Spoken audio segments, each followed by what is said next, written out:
The Chennai Shopping Mall Shravana Sambaram KG Sale Nakshi Jewelry Mela Flat 50% off.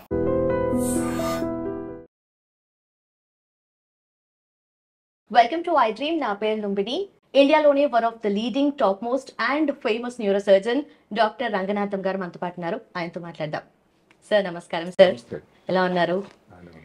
Sir, ఈ మధ్య కాలంలో ఎక్కువగా paraquat అనే హెర్బిసైడ్ తీసుకుని సూసైడ్ చేసుకుంటున్న వాళ్ళ సంఖ్య పెరుగుతూ ఉంటుంది. అంటే ఇది హాస్పిటల్స్లో జాయిన్ అయ్యే వాళ్ళు కూడా చూస్తే పారాక్వాట్ తీసుకున్నారు అని చెప్పేసి, అంటే ఇది ఎలా స్టార్ట్ అవుతుంది అండ్ ఏంటి అసలు దీని గురించి? పారాక్వాట్ అన్నది మీరు చెప్పినట్టుగా ఒక హెర్బిసైడ్, అంటే ఒక కలుపు మొక్కలకి వాడేటువంటి మందు. ఓకే, ఇప్పుడు మాకు ఏదో పంట వేశారు, దాని లోపల కలుపు మొక్కలు వచ్చాయి, గడ్డి ఉంటుంది, దానికి మామూలుగా బాగా పనిచేసేటువంటి మందు. దీంతో ఉన్న ప్రాబ్లం ఏంటంటే చాలా విషపూరితమైనటువంటిది. అంటే ఎంతవరకు అంటే ఏదో పాతకాలంలో కొన్ని పూర్తిగా బాటిల్ తాగేసాడని కన్నా ఒక్క చెంచా తీసుకుంటే ప్రమాదం, గణనీయమైన ప్రమాదం. ఇంకొక చిన్న ఇబ్బంది ఏమిటి, నాకు తెలిసిన సమాచారం ప్రకారం ఒక బాటిల్ అంటే దగ్గర 5 లీటర్స్ది 14 రూపాయలు 15 రూపాయలు చౌకతి. అంటే రైతులకు సంబంధించి చాలా అనుకూలంగా ఉంది. దాని వలన అదే కాకుండా మన దేశంలో ముఖ్యంగా ఇంకాను ప్రభుత్వం వాళ్ళు కూడా ఆలోచించాల్సిన విషయం ఉంది. OTC, over the counter drug అని ఉంది. ఉదాహరణ తలనొప్పి కోసం వెళ్తారు, ఏదో ట్యాబ్లెట్ తీసుకుంటారు, పారాసిటమాల్, జలుబు మందు తీసుకుంటారు, దగ్గు మందు తీసుకుంటారు, వీటిని ఓటీసీ మందులు అంటారు. అంటే ఓవర్ అంటే ప్రిస్క్రిప్షన్ లేకుండా, డాక్టర్ లేకుండా అక్కడ ఫార్మసీస్ దగ్గరికి వెళ్ళి తీసుకునే మందుని ఓటీసీ మందు అంట. అంటే అంత సులభంగా లభ్యమైనటువంటి మందు. ఇంకా ఇబ్బందికరం ఏమిటంటే, ఏదైతే ఉన్నదో పల్లె ప్రాంతాల్లో లో సోషియో ఎకనామిక్ గ్రూప్, ఆర్థికంగా వెనుకబడిన తరగతుల్లో జరుగుతుంది. రకరకాల కారణాలు వాళ్ళ ఇబ్బందుల వల్ల యువత ఎక్కువగా ఇబ్బంది అవుతున్నారు. ఎంతవరకు అంటే, ఇప్పుడు మన హైదరాబాద్ నగరంలో ఉండేటువంటి ముఖ్య హాస్పిటల్, ప్రభుత్వ రంగంలో ఉండేటువంటి ఉస్మానియా కానీ, గాంధీ కానీ రోజుకు ఇలాంటి కేసులు ఈ మధ్యన ఒకటి వస్తున్నాయి. ఒకప్పుడు అసలు ఎక్కడో చాలా గొప్ప పరిశోధన పత్రం వచ్చింది. తెలంగాణలోని ఖమ్మం జిల్లాలోని ఒక సంవత్సరంలో 16 కేసులు నమోదయ్యాయి. అలాగే పంజాబ్, ఇంకా అండమాన్ నికోబార్ ఇలాంటి దగ్గర నుంచి కూడా పరిశోధన పత్రాలు వచ్చాయి. అంటే ఏమిటి, ఇది ఇంకా భారతదేశంలో అన్ని చోట్ల కూడా ఇబ్బంది ఉంటుంది. ఇక్కడ గమనించాల్సింది ఏంటంటే, ప్రపంచంలో 70 దేశాలు, యూరోపియన్ యూనియన్ అంటే యూరోప్ అంతా కూడా దాన్ని బ్యాన్ చేశారు. ఇంగ్లాండ్ వాళ్ళు బ్యాన్ చేశారు, అలాగే స్విట్జర్లాండ్ ఇలాంటి దేశాలు కూడా. మన దేశంలో ఏదో కారణాలు దానికి ఆలోచించాల్సిన అవసరం ఉంది, దానికి బ్యాన్ చేయలేదు. కొన్ని రాష్ట్రాలు, ఉదాహరణ కేరళ, కొన్నాళ్ళు దానిని నిషేధించారు. మళ్ళీ ఆ తర్వాత ఎవరైతే దాన్ని తయారు చేసే వాళ్ళు కోర్టుకు వెళ్ళడం, కోర్టులో దానికి అనుమతి ఇవ్వడం, ప్రస్తుతానికి బ్యాన్ ఆగింది. ఇప్పుడు ప్రస్తుతానికి ఒకే ఒక్క రాష్ట్రం ఎక్కడైతే ఒరిస్సాలోనే ఈ బ్యాన్ అయితే నమోదులో ఉంది. ఇప్పుడు అన్నిటికంటే ముఖ్యంగా చెప్పినట్టుగా దీనికి యాంటీడోట్, అంటే దీనికి తగ్గించడానికి ఏదో ఒక మందు ఇచ్చి తగ్గిపోతుంది అన్నది లేదు. ఈ మిగతా క్రిమి సంహారక మందులు ఇవన్నీ కూడా పెస్టిసైడ్స్ అంటాం, వాడితే సడన్గా పేషెంట్ గా అన్కాన్షియస్ అయిపోవడం, డల్ అయిపోవడం, ఇలాంటి ఇబ్బందులు జరుగుతాయి. దీంట్లో ఇంకొక విచిత్రం ఏమిటంటే, మొదటి 4-5 రోజులు అసలు వ్యక్తి అది తీసుకున్నాడని తెలియడానికి అవకాశం లేదు. నార్మల్ ఉంటాడట, ఏదో లూజ్ మోషన్స్ అయింది, ఏదో ఫుడ్ పాయిజనింగ్ ఇలాగ ఉంటుంది. అది ఒక పెద్ద ప్రాబ్లం. ఇంత లోపల దాని తాలూకా విషపూరితమైన ఇబ్బందులన్నీ కూడా వెళ్ళిపోయి ఊపిరితిత్తుల్లో కానీ, మూత్రపిండాల్లో కానీ, మెదడు లోపలికి కానీ వెళ్ళి చాలా ప్రమాదమైనటువంటి ఇబ్బందులు. మూత్రపిండాలు కానీ వెళ్ళినట్టు దానికోసం డయాలసిస్ చేయడం, డయాలసిస్ చేసినా కూడా ఒక్కసారి ఆ స్టేజ్కి వెళ్ళిందంటే వాళ్ళని మళ్ళీ దక్కించుకోవడానికి అవకాశం తక్కువ. ఇప్పుడు న్యూరోసర్జన్గా మెదడు గురించి ఆలోచించినట్టయితే దానిలో 2 రకాలు ఉంటుంది, అక్యూట్, క్రానిక్. అక్యూట్ అంటే తీసుకోగానే వెంటనే జరిగేది, కొన్నాళ్ళ తర్వాత దాని ప్రభావం ఏంటి, 2 కూడా చాలా విశిష్టమైనవి, చాలా ముఖ్యమైనది కూడా. ఇప్పుడు అక్యూట్ అన్నది తీసుకున్నప్పుడు ఏమవుతుంది, మెదడులో ఒక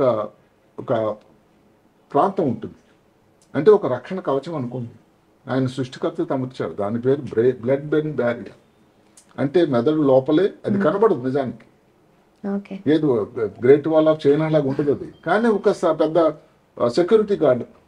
అంటే మెదడుకి హానికరమైన పదార్థాలను అలౌ చేయదు అక్కడ, అంతే అక్కడితో అయిపోవడమే. దానికి ఉపయోగకరమైన న్యూట్రియంట్స్ కానీ, విటమిన్లు కానీ, లవణాలు కానీ అలౌ చేస్తుంది. అలాంటి గొప్ప వ్యవస్థ దీనికి ఇంకా నిరాటంకంగా వెళ్ళిపోవచ్చు. అంటే బ్లడ్ బ్రెయిన్ బ్యారియర్ దాటి వెళ్ళిపోతుంది, దానికి సిద్ధం చేసేస్తుంది. అంటే ఈ విష పదార్థం ఎంత తొందరగా మెదడు లోపలికి ప్రవేశిస్తుందో చూడండి. ఒకసారి వెళ్ళిందంటే ఇక దానికి ముఖ్యమైన స్థావరం ఎక్కడికి వెళ్తుందంటే మెదడు లోపల ఉండేటువంటి ప్రమాదమైన చోట్లు, ఎక్స్ట్రా పిరమిడల్ సిండ్రోమ్ ఏరియా అని ఉంటుంది. అలాగే ఈ బేసల్ గ్యాంగ్లియా అని ఇక్కడ లోపల మెదడు లోపల దానిలో ప్రభావం వస్తుంది. అక్కడ ఉండే కణజాలంలో తేడా వస్తుంది.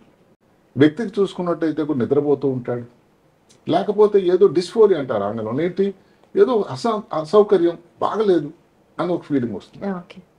నెమ్మదిగా మెదడు లోపల వాపు పెరిగి పేషెంట్స్ స్పృహ కోల్పోవడం, ఫిట్స్ లాగా రావడం. పోని దాని నుంచి బయటపడ్డాడంటే డీమెలినేషన్. మనం కొన్నాళ్ళు క్రితమే ఇది డీమెలినేషన్ అని ఒక మాట మాట్లాడుకున్నాం ఎక్కడో పూణేలో గిలెన్ బారే సిండ్రోమ్ గురించి. అంటే ఏంటి, మెదడులో ఉండే నరాలు పైన ఉండేటువంటి మైలిన్ అనేటువంటి ఒక పొర, ఇప్పుడు ఏదైతే వైర్స్ ఉన్నాయో కరెంటు వైర్లకు పైన ఇన్సులిన్ టేపు టేప్ ఉంటుంది, అలాంటి టేపు లాంటిది ఒకటి మైలిన్ రక్షణ కవచం అని, అది డ్యామేజ్ అయిపోతుంది. అదే కాకుండా దీనివలన మెదడు లోపల న్యూరో ఇన్ఫ్లమేషన్ అని, అలాగే మెదడు లోపల ఉండేటువంటి గ్లయల్ సెల్స్ అని ఉంటాయి. అంటే ఏమిటంటే అది ఒక ముందు జాగ్రత్తగా ఉపయోగకరమైనటువంటి కణాలు, దాంట్లో తేడా వస్తుంది. ఇలాంటి ఇబ్బందులు అక్యూట్ పాయిజనింగ్ వల్ల వస్తుంది. ఇదే సారికి ఏదో అదృష్టవశాత్తు సర్వైవ్ అయ్యాడు. వచ్చే ప్రాబ్లం అన్నిటికంటే అసలు ప్రపంచం అంతటా కూడా భయపడుతున్నది ఏమిటంటే పార్కిన్సన్ వ్యాధి ఎక్కువ రావడానికి కారణం. పార్కిన్సన్ వ్యాధి రావడానికి కారణం ఏంటి, డోపమిన్ తయారీ, ఏదైతే మనం డోపమిన్ అనుకుంటామో తయారీ కేంద్ర పుంజం మెదడు లోపల ఉంటాయి, దాని మీద దాని ప్రభావం ఉంటుంది. అదే కాకుండా గ్లూటామేట్ అని ఇంకొక న్యూరో ట్రాన్స్మిటర్ అంటాం. ఇది ఒక మెదడు లోపల మనం యాక్టివ్గా ఉండడానికి ఉపయోగకరమైనటువంటి ఒక ద్రావకం. ఈ రెండింటి మీద దాని ప్రభావం ఉంటుంది. ఇలాంటి ఇబ్బందులు రావడం వల్ల మెదడులో ఈ ఎక్సైటేటరీ అంటే మనం ఏదో వచ్చింది, ఒక స్టిమ్యులస్ వచ్చింది, దానికి రియాక్ట్ అవ్వాలి కదా. మీరు అన్నారు ఇందాక మెదడు అన్నిటికంటే హెడ్ క్వార్టర్స్ అని. మరి అలాంటి దానిలో ఇబ్బంది వస్తే అంటే శరీరం అంతా నిస్తేజం అయిపోతుంది. ఇలాంటి ఇబ్బందులు కానీ న్యూరో డీజనరేటివ్ డిజీజ్ అంటాం కొన్ని ఉన్నాయి. ఇప్పుడు మాటకి ఆల్జీమర్స్ డిజీజ్ అని కానీ పార్కిన్సన్ వ్యాధి మనం చెప్పుకున్నట్టుగా ఇలాంటివన్నీ కూడా న్యూరో డీజనరేటివ్ డిజీజ్ అని ఉంటుంది. లేదా హంటింగ్టన్స్ డిజీజ్ అని ఒకటి ఉంటుంది. ఇలాంటివి ఈ ఆల్జీమర్స్ వ్యాధి కూడా రావడానికి ఎందుకంటే దాని డీమైలినేటింగ్ ఏదైతే నరాల మీద ఉండేటువంటి పొర డ్యామేజ్ అయిపోవడం వల్ల కూడా అక్కడ ఉండే కవచం అంతా పోవడం వల్ల ఇలాంటి ఇబ్బందులు కూడా రావడానికి అదే అవకాశం ఉంటుంది. అది ముందు మాత్రం ఫిట్స్ అంతా సరే చెప్పుకున్నాం. న్యూరో ఇన్ఫ్లమేషన్ అంటే దానిలో వాపు రావడానికి ఉంటుంది, ప్రాణానికి ప్రమాదం చాలా ఉంటుంది.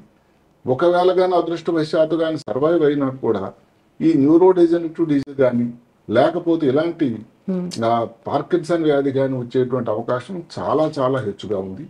సో ఇవంతవరకు అంటే పార్కిన్సన్ వ్యాధి వచ్చే కారణాలకి ఏమిటో ఆలోచిస్తూ ఉంటే ఒక ముఖ్యమైన కారణం ప్రపంచమంతటా కూడా ఈ పారాక్వాటిక్ వాళ్ళ ప్రభావం వల్ల అప్పుడు ఏదో కారణం వల్ల వాడకం కానీ ఆ మందు తాలూకా ఒక్కసారి అది వచ్చేటువంటి స్మెల్ తాలూకా ఆ వేపర్స్ వల్ల కూడా దానివల్ల కూడా బ్రెయిన్లో మార్పులు రావచ్చు. కానీ ఒకవేళ తాకపోయింది క్రానిక్గా అదే పని చేస్తున్నాడు, స్ప్రే చేయాలి అగ్రికల్చరిస్టు.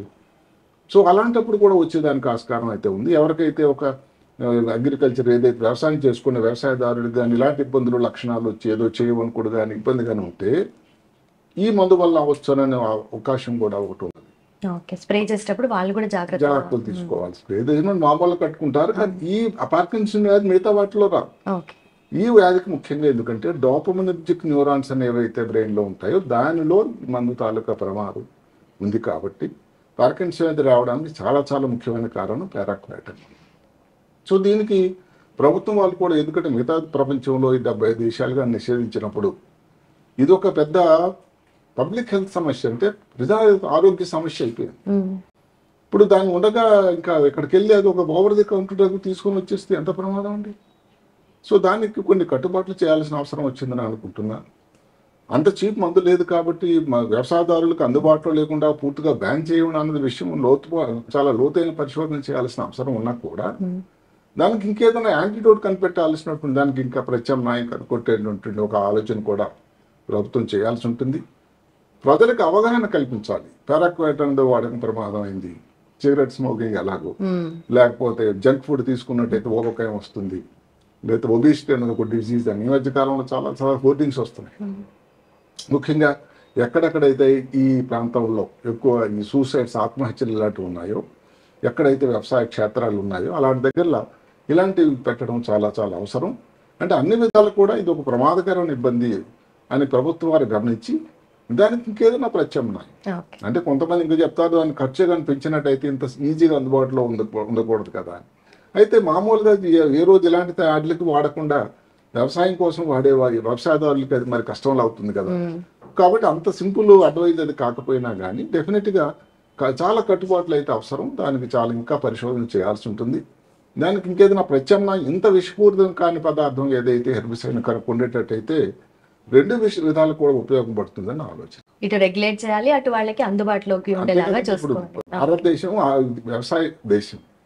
ఇప్పుడు అమెరికాతో డీల్ అవుతున్నా కూడా ఇంకా ఎందుకు వెనక్కి వెళ్తుందంటే ఈ వ్యవసాయ ప్రోడక్ట్స్ ఏవైతే ఉన్నాయో దాని మీదే ప్రాబ్లం. ఆయన ఎక్కువ సుంకం తీస్తున్నట్టు. మన దేశం వాళ్ళు ఎట్టి పరిస్థితుల్లో కూడా మా దేశంలో ఉండేటువంటి వ్యవసాయదారులకు ఇబ్బంది పడకూడదు. వ్యవసాయ ప్రోడక్ట్స్ ముచ్చించేటువంటి ప్రోడక్ట్స్ ఎట్టి పరిస్థితుల్లో కూడా మేము సుంకం విధించడానికి మేము రెడీగా లేము అని. అగ్రికల్చర్ అండ్ డైరీ ప్రొడక్ట్స్ దాని గురించి ఇంకా వెనక్కి వెళ్తూ ఉంటుంది. అందుకని మన దేశము మన వ్యవసాయదారు దేశం ఈ ప్రపంచం తాలూకా ఏదైతే ఆర్థిక వ్యవస్థకు వాళ్ళ తాలూకా అండ కూడా ఎంతో ఉంది, వాళ్ళ పాత్ర కూడా ఎంతో ఉంది. కాబట్టి వాళ్ళని ప్రొటెక్ట్ చేయాల్సిన దేశం కూడా అవసరం కూడా భారతదేశం ఉంది. సో ఈ కలుపు మొక్కలకు వచ్చినట్టయితే ఈ పంట ఏదైతే చూసినా కూడా పాడైపోతుంది. దానికి అవసరం హెర్బిసైడ్. దానికి ప్రత్యామ్నాయ పద్ధతులని భారత ప్రభుత్వం ఆలోచించాల్సిన అవసరం అయితే ఉంది. Thank you so much. So దీన్ని బట్టి మనం అర్థం చేసుకోవాల్సింది ఏంటంటే ఈ పారాక్వైట్ అనే హెర్బిసైడ్ యూజ్ చేసేటప్పుడు అంటే గవర్నమెంట్ దాని తాలూకు రెగ్యులేషన్స్ అనేటివి వాళ్ళ ప్రాసెస్లో వాళ్ళు ఉంటారు. At the same time use చేసే వాళ్ళు కూడా ఎవరైతే అగ్రికల్చర్ చేసే వాళ్ళు ఉంటారో వాళ్ళు కూడా కావాల్సిన జాగ్రత్తలు అయితే తీసుకోవాలి. Thank you so much for watching. Keep watching I dream. Sir, one life lesson what medicine has taught you. Whatever you can do without expecting. But I really believe మన పాజిటివ్ యాటిట్యూడ్ ఉంటేనే మనం ఏదైనా సాధించగలం. Gut ని మనం correct గా deal చేసినట్లయితే అది మనకి పాజిటివ్ హార్మోన్స్ ని రిలీజ్ చేస్తుంది. షుగర్ వచ్చిన వాళ్ళ పరిస్థితి ఏంటి? పొట్ట దగ్గర పెరిగితే దాన్ని ఆండ్రాయిడ్ అంటారు. ఆండ్రాయిడ్ ఫోన్ కదా. అసలు థాట్స్ ఎందుకు వస్తాయి? బ్రెయిన్ డెడ్ అంటే దానికి ప్రపంచం అంతా కూడా కొన్ని నిర్దిష్టమైనటువంటి లక్షణాలు. మానసికంగా ధైర్యంగా ఉంటే క్యాన్సర్ జయించవచ్చు. You are a doctor for a cause sir. అంతే. వాళ్ళకి వచ్చిన ఆదాయం కాకుండా ఫ్రీ సర్వీస్ ఎంతమందికో చేస్తుంది.